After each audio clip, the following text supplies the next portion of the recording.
El presidente de Francia, Emmanuel Macron, decidió disolver la Asamblea Nacional y convocar a elecciones legislativas después de la victoria arrolladora histórica de la ultraderecha encabezada por Marine Le Pen en los comicios europeos de este domingo. Lo escuchamos al mandatario. J'ai décidé de vous redonner le choix de notre avenir parlementaire par le vote. Un anuncio bomba, un anuncio que no se esperaba. No lo esperaba su propio partido, no lo esperaba tampoco la oposición, ni siquiera la ultraderecha, aunque lo venía pidiendo. He decidido, dijo Emmanuel Macron anoche, devolverles a ustedes, ¿no?, franceses, la elección de nuestro futuro parlamentario mediante el voto. Así lo anunció el mandatario, que activó el artículo 12 de la Constitución, que le confiere ese poder, y entonces convocó a nuevas elecciones que se van a celebrar a finales de este mes, el 30 de junio para la primera vuelta y el 7 de julio. Una decisión seria, dijo Emmanuel Macron. Pesada, no sé, no es una buena traducción, que tiene mucho peso, mucho calado. Claro. Y también lo calificó de un acto de confianza en la capacidad del pueblo francés a saber elegir. Bueno. Claro. Bueno. Acaban de elegir igual. Sí. Bueno, a veces funciona, a veces no. Bueno. ¿Cuánta confianza le tenemos que tener, ¿no?, en este momento a la ciudadanía por el mundo? Del mundo entero. El ultraderechista Rassemblement National logró el doble de los votos que Valérie Ayer, la candidata oficialista, duplicó los resultados del oficialismo. El oficialismo que se ubicó realmente in extremis en el segundo lugar, por delante del Partido Socialista, con una diferencia, sin embargo, mínima, de unas décimas.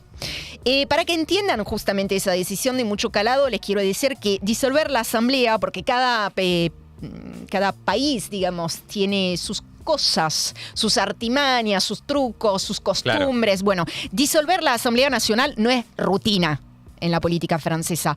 La Constitución lo permite, se ha hecho, pero ha sucedido contadas veces, ¿no? Alcanzan los dedos de una mano desde que rige la Quinta República, que es el régimen que sigue rigiendo hasta el día de hoy, desde 1958. Entonces es una decisión efectivamente muy llamativa. Nosotros decíamos en la previa de estas elecciones en las que se renovó el Parlamento Europeo, se da por descontado que va a ganar la ultraderecha en Francia. La incógnita es con cuánto margen se va a imponer, ¿no? Y que también, decíamos, ese resultado podría condicionar las elecciones presidenciales dentro de un par de años. Bueno, la victoria fue tal que no hizo falta esperar para ver las primeras consecuencias. Aunque hay que decir, reitero, no se esperaba, igual que Emmanuel Macron cumpliera el deseo del candidato ultraderechista Jordan Bardella, que se había expresado al respecto unos minutos antes. Emmanuel Macron est ce soir un président affaibli. Jusqu'ici privé de majorité absolue à l'Assemblée. Les pido, por favor, que no se dejen engañar por su belleza hegemónica. Bueno. Pero no hay nada más peligroso que un diablo que viste de Prada, ¿no?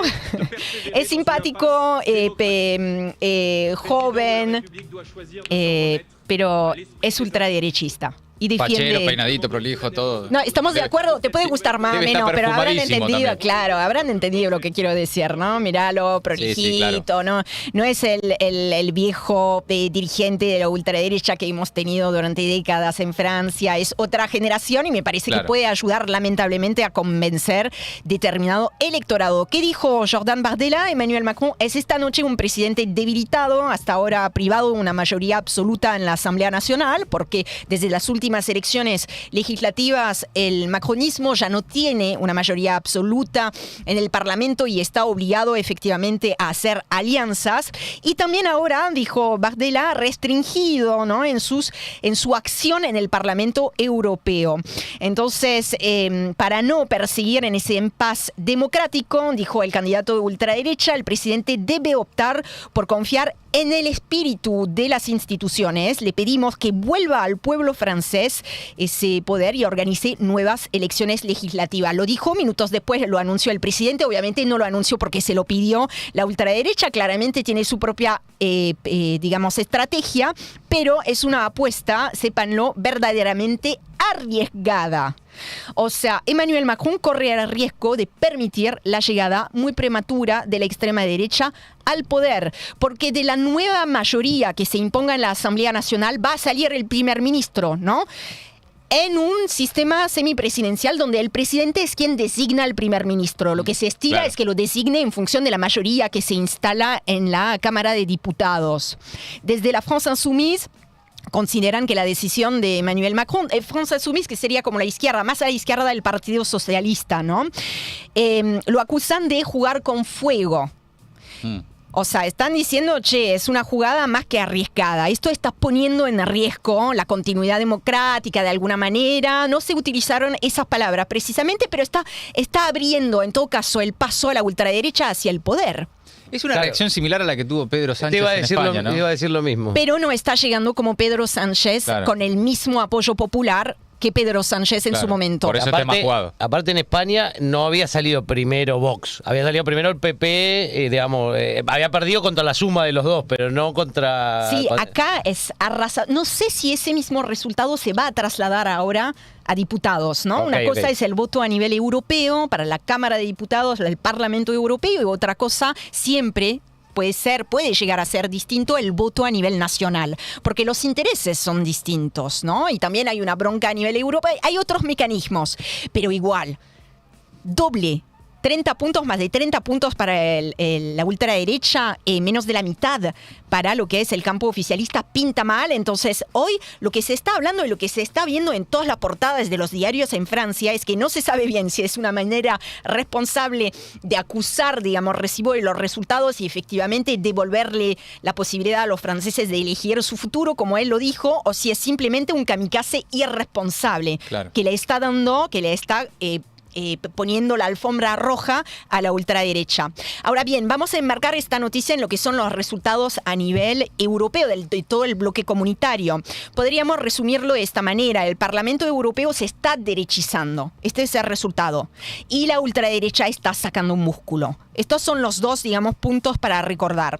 Se anticipaba con absoluta seguridad que en estas elecciones se iba a medir la fuerza de esta ola ultraderechista de la que tanto venimos hablando. El resultado de las urnas terminó confirmando un avance muy significativo en la mayoría de los países europeos. La ultraderecha o la derecha radical, o ahí de esa gran bolsa, ¿no?, que a veces nos cuesta nombrar, está aglutinando todos partidos confundidos, porque son varios, ¿no? Todas tendencias también, porque no que inciden en todo, pero todo ese mundo, esa esfera, de la derecha radical está acumulando un cuarto de los 720 escaños. Es el equivalente de lo que lograron, por ejemplo, los conservadores en estas elecciones. Un cuarto es importante. Ahora, su capacidad efectivamente a la hora de la gestión, ¿no?, de incidir sobre la política europea va a depender de su capacidad de aliarse. Que no es imposible, es cierto, pero que no está dado todavía. Igual hay algo que ya es más allá del número, que es importante, es la influencia en la agenda, ¿no? Totalmente. Que lleva a que, de alguna forma, incluso los que gobiernan empiecen a adoptar un poco esa cosa de parecerse para no perder poder, y terminan tal vez no gobernando, tal vez no copando en este caso el gobierno, pero ya instalando, avanzan e instalan fuertemente el discurso sobre el que después se discute, ¿no? Sí, totalmente. Instalan la agenda, hacen efectivamente que la derecha, los conservadores, los partidos tradicionales también se vayan trasladando, ¿no?, abandonen sus propias banderas para acapararse de la ultraderecha, y todo esto va a tener sus consecuencias. Hasta ahora los ultraderechistas no conformaban uno, sino dos grupos parlamentarios en el Parlamento Europeo. uno llamado los conservadores y reformistas europeos y otro que se llama Identidad y Democracia. Además de los no afiliados, quiero decir, no es un grupo uniforme monolítico, sino que hay 2 grupos parlamentarios hasta el día de hoy, al menos, y algunos no afiliados, como por ejemplo los de Víctor Orbán, ¿no? Los húngaros, también de extrema derecha, o los alemanes de AfD. Ojo con esto, porque acaban también de lograr un resultado histórico.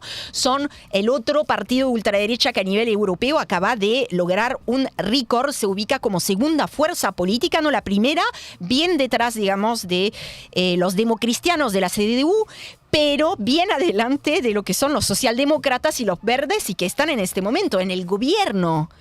E incluso algunos ya están preguntándose cuáles van a ser las consecuencias, ¿no?, sobre la política de Alemania. Hoy es lo que estamos viendo. A partir de los resultados de las elecciones europeas, como esto está teniendo consecuencias a nivel interno. Hay muchas elecciones que no se jugaron tanto con perspectiva europea, sino más bien con perspectiva nacional. Los conservadores deberían, vamos a terminar con esto porque no lo he dicho todavía, los conservadores en el Parlamento Europeo deberían mantener o incluso consolidar, es lo que dicen los resultados preliminares, su mayoría relativa, ¿no? Son el grupo parlamentario más votado.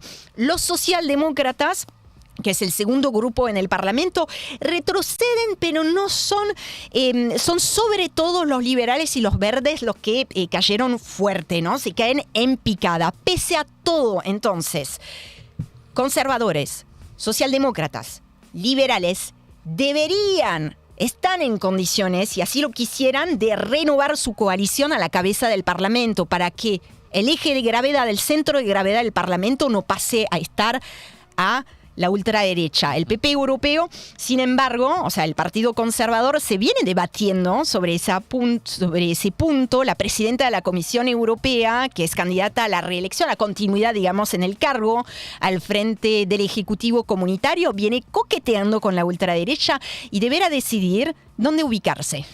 Impecable el panorama de la derechización del Parlamento Europeo, que te lo contó la francesa Oriane Fleischer, Maldita Suerte. De 9 a 12, Maldita Suerte. Durante mucho tiempo buscaste un lugar donde pudieras ser vos.